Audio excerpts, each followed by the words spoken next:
Actuellement, au musée Innu de Mastoyache, on retrouve une exposition très sage. C'est issu de 11 artistes des 11 nations autochtones. J'en discute avec Caroline Plante-Côté.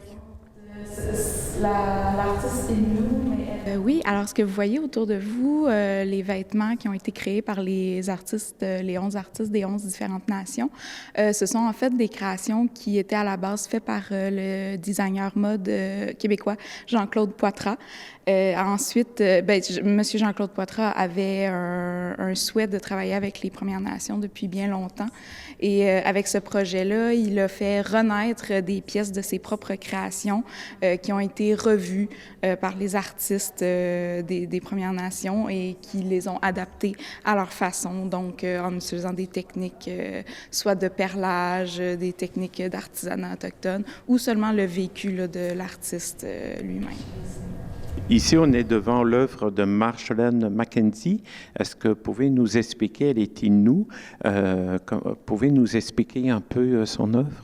Oui, Madame Mackenzie, Innu Naskapi, a fait une cape là, ici avec une représentation d'un caribou, alors animal important pour notre nation.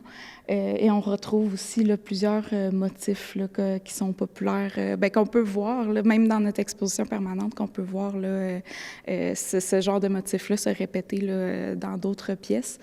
Il faut savoir que ces pièces-là, ce sont des pièces uniques. Il y en a pas deux, il n'y en a pas trois, il y en a seulement qu'une.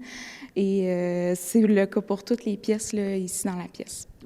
Puis ça a été aussi en collaboration avec le Collège La Salle, qui est une belle collaboration aussi avec les artistes. Oui, une belle collaboration parce que le Collège La Salle a un programme là, de design mode. Alors c'est là-bas que les pièces ont été créées, et ils ont collaboré aussi là, avec des gens du collège là, pour aider les artistes à savoir comment créer leurs pièces, comment imprimer certains motifs ou certains motifs là, sur les vêtements. Alors oui, belle collaboration. L'exposition, on la retrouve jusqu'au 17 février ici au musée Innu. Est-ce qu'après, il va voyager à travers d'autres nations? Oui. Alors, après le 17 février, là, quand l'exposition sera plus ici, en fait, elle s'en va au musée Chapoutoine sur la Côte-Nord, à Sept-Îles. Alors oui, elle continue de rouler l'exposition. On voit autour de nous toutes ces œuvres.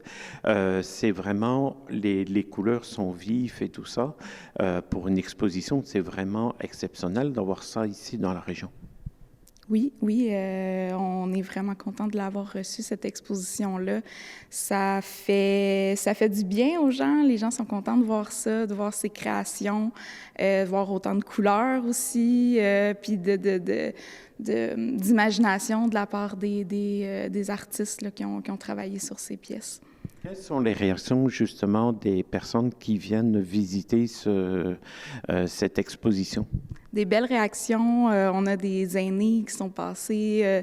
Beaucoup de fierté aussi. On a la pièce là, justement des Réuma à Washish qui est Atikamekw, mais qui travaille ici à Mashtoyats. Alors, beaucoup de fierté là, de la part des gens de sa nation et des gens de Mashtoyats aussi en général qui la connaissent beaucoup. Là, beaucoup de fierté.